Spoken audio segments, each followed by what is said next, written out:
reality, my mentality. Everything changes so rapidly, and I'm ready for the never-ending fire. Dancing with my deepest, dark desires. Miracles, how empirical. Don't know anything quite as hysterical. Everything around me transpires as I fulfill my darkest desire. Hey, what's up guys, Impulse7 here, and after weeks I finally finished reading The Fourth Closet. And in this book, let me tell you, there is a lot of lore. And I also found 60 details that I haven't seen many people, or some of them anyone, ever talk about. But before I start that, I'd like to address a few things. Some people believe the Silver Eyes trilogy has nothing to do with the lore because of something Scott said back when the first book came out, but that's not true. What Scott said was that the books won't solve the lore for you. They just share familiar elements, and a lot of those elements are things we wouldn't have known without these books, like William Afton, Henry, Charlie, the function of the Remnant in the Fun Times, illusion discs. All these things were told to us in the books. Basically, if you read the book, you're not going to be like, oh, I've solved FNAF. Like, that's not going to happen. But that just doesn't mean we can't use them at all. We definitely can, in some cases. And even if we couldn't, Scott said this way back when the Silver Eyes just came out, before any of the other books. That means that even if the Silver Eyes can't be used, which it clearly can be, but even if it couldn't, the other books might follow a different set of rules. Anyways, this book had 60 details that I found. In the videos on the Fazbear Fright stories, it's usually like 15 details, maybe like 15 minutes long, give or take, but this is 4 times that. So I'm going to split this up into multiple parts and do 15 details per video. Awesome, I got 4 days worth of videos. And by the time I'm done that, I'll maybe be done reading Fetch and maybe be ready to do a video on that. One last thing is that some of the details I found could possibly be me just overthinking things, or maybe they just don't mean much, but they are all interesting, and I like making these videos, and you guys seem to enjoy them. So, yeah, enough wasting time, let's get into the details. Number 1. Near the beginning of the story, we get a dream sequence John is having about the Twisted One's night where Charlie was trapped in the suit. The secret room they were in had a doorway out of it, but it wasn't a door, only an outline of a door. This reminds me of in FNAF VR's Funtime Foxy level, when we go to where the private room is supposed to be, and there was only an outline of a door, rather than an actual door. It's worth noting that both of these are secret rooms, so it kinda seems connected. Number 2. Some of the names in this book were reused later on in the series. There's someone named Lewis, and in FNAF AR emails, Lewis is the guy who emails Vanny. There's also someone named Bob, in a really seemingly random scene, and Bob is also the name of the dad in Bunny Call. Number 3. At one point, Charlie is talking about how she used to be. She says she used to be living in a shadow. This directly parallels the line in Ultimate Custom Night from Nightmare Freddy, which says, I have always lived in your shadow. It's also worth noting that later in the book, Baby is telling Charlie that even though she is perfect for his experiments, William doesn't care to experiment on Baby, but instead wants to on Charlie. From Baby's perspective, she lives in Charlie's shadow, and this Charlie saying this early in the book is actually Baby too. So, yeah. In Ultimate Custom Night, I thought this could be a line from Crying Child to Cassidy, which I still think is a likely option, but Charlie in the game universe possesses the puppet, and the puppet is known to try to help the spirits and set things right. And that makes it seem like the Fredbear plushie from FNAF 4, or at the very least in the Post-Night 6 minigame, is Charlie. For this reason, the puppet would have experience representing Fredbear. Underscore, you guys probably know who he is, subscribe to him because he's cool. He theorized that Nightmare Fredbear could be Cassidy, but what if he was actually Charlie? Maybe FNAF 4 wasn't Crying Child and Cassidy working together to torture Michael, but rather Crying Child and Charlie. The puppet is able to give the animatronics life, and based on Nightmare Fredbear's noises when he's on the bed and in the closet, and the fact that Foxy turns into a plushie, the Nightmare animatronics, if it's not an actual nightmare, if FNAF 4 isn't an actual nightmare, it seems to be the Crying Child's plushies just with illusion discs. So maybe they're able to change shape so much and seemingly move because Charlie gave them life? Little theory for you guys to chew on. Let me know what you think in the comments. Number 4. So, no one really talks about Charlie's mother when talking about these books, but it's mentioned here that... What the frick? Sorry. Sorry. It's mentioned here that Charlie's mom had left them before they moved to Hurricane, and also that Henry thought she wouldn't know what to do with Charlie.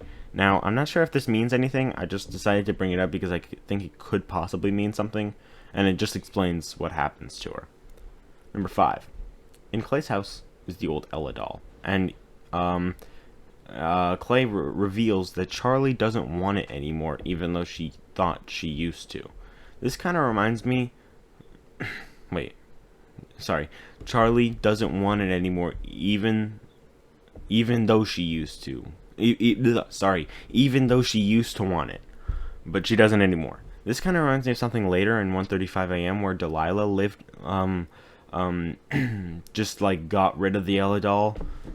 Or she loved the Ella doll, but then when it didn't work anymore, she just didn't want it anymore. Number 6. Apparently, a little girl went missing between 12 and 6 a.m. I don't think I need to tell you why between 12 and 6 a.m. is important, but I was thinking this little girl could have been Elizabeth, but based on what we've seen in the book already and what we see later on, I don't think it possibly could be. But I think it's more likely that the Fun Times kidnapping kids, since that's what they're built for, and that's basically confirmed later on. Number 7. At the beginning of chapter 5, there's someone telling something to hold still, and then it says, "Keep wiggling, and I will keep taking the parts of you that wiggle." And it's interesting that that wiggling is what's mentioned here, since the book is heavily based on Cislocation, and Night 4 of Cislocation has a lot of wiggle in it. And by the way, this person telling the thing to hold still, the person is William, and the thing that needs to hold still is Remnant. Just if you guys didn't know, it's pretty simple. Number 8. This detail I found was so interesting that I had a conversation on Discord about it with underscore. But like it didn't take very long for some immature people to intrude and start talking about sex. And anyway, that's besides the point. This is a quote from the book, which throws a bunch of curveballs at the lore, actually. It says, "The shadow withdrew, holding something in his hands." And this may seem like nothing, but when you stop and think about it, this shadow figure, is William. And,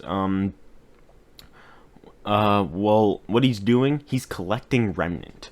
And we know that because the things are like in pain and clinging together, so yeah, it's him collecting Remnant. And where else in the games do we see William Afton as a shadowy figure with something in his hand? The FNAF 2 minigame, the Save Them minigame. What does this mean? Well, maybe nothing, but this really seems to parallel William in FNAF 2, which actually kind of implies that this location takes place sometime after FNAF 2, whether that's after FNAF 1 or after FNAF 3. Really doubt it's after FNAF 3, but whatever. Yeah, even though some evidence goes against that, but the most interesting thing about this is the page number. This is on page 87. Page 87. And 87, that's the year that FNAF 2 takes place. The game William, purple guy, the game William, purple guy, and the Save Them minigame appeared in. And you could think this is just a coincidence, but guess what? This scene does not continue on to page 88. In fact, the scene cuts off at the end of the page, and we go into another scene for page 88. This scene is only for page 87, and page 87 is only for this scene. Now, why is that the case?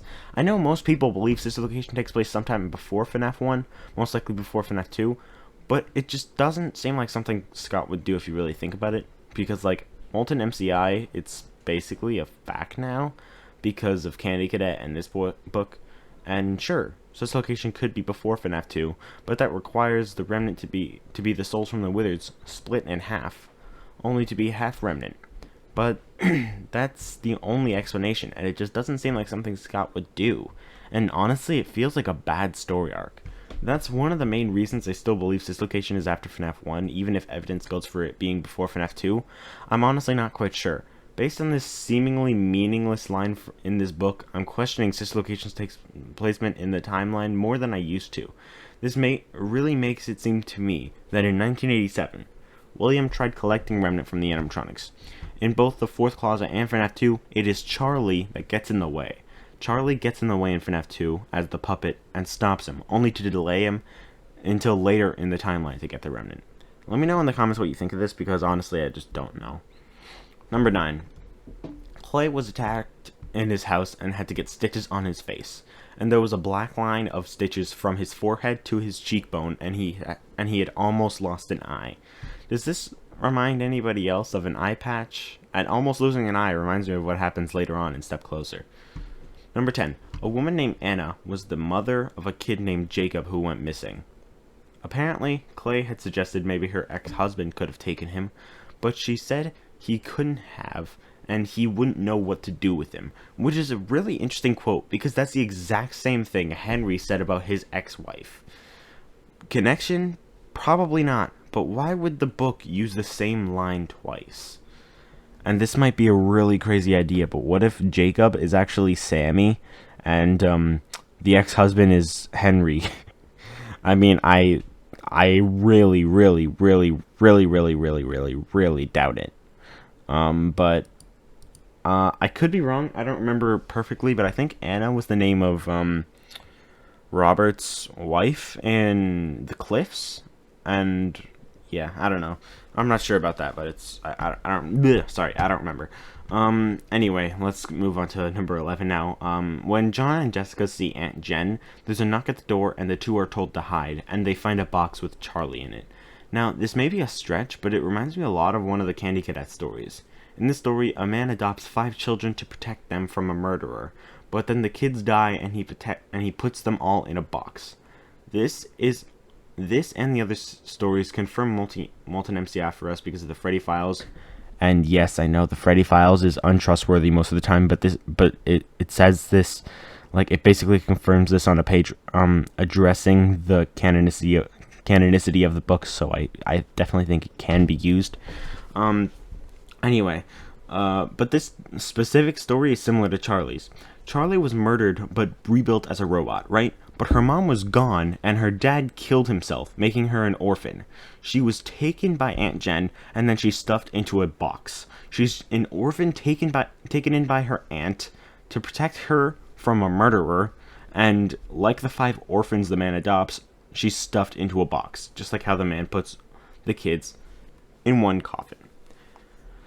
Number 12. After Mike victims started to die, people stopped thinking about this book showing Charlie in the box, connecting it to the FNAF 4 box. But this really shouldn't be ignored. Why would Scott include this? Because if this book... because of this book, I actually do believe inside the box is Crying Child's body, since the Candy Cadet stories are confirmed to be about Remnant and not the FNAF 6 fire, and it's all about 5 things going into a box. So I think that means the box isn't symbolic. Who knows though, you might disagree, it's just my opinion and yours may differ. Number 13. When Aunt Jen dies, her stomach is apparently opened up. I've never heard anybody talk about this. It could be a reference to how the Fun Times can open their chests, or possibly Nightmare Fredbear and Nightmare having stomach mouths. Number 14. I've definitely heard people talk about Ella being the first version of Charlie Bot, but I have heard people talk about how I haven't heard people talking about how it uses illusion discs. Only through reading the book as I'm writing this script did I find out. So does that mean that someone in the games is a robot and uses illusion discs rather than being a full-on recreation of their human body? Because that's what I always thought. Is it possible that they use illusion discs instead? Because I never really thought it was illusion discs. I never knew. We know the books can help with the lore, so Charlie being a robot in the books likely means something, right?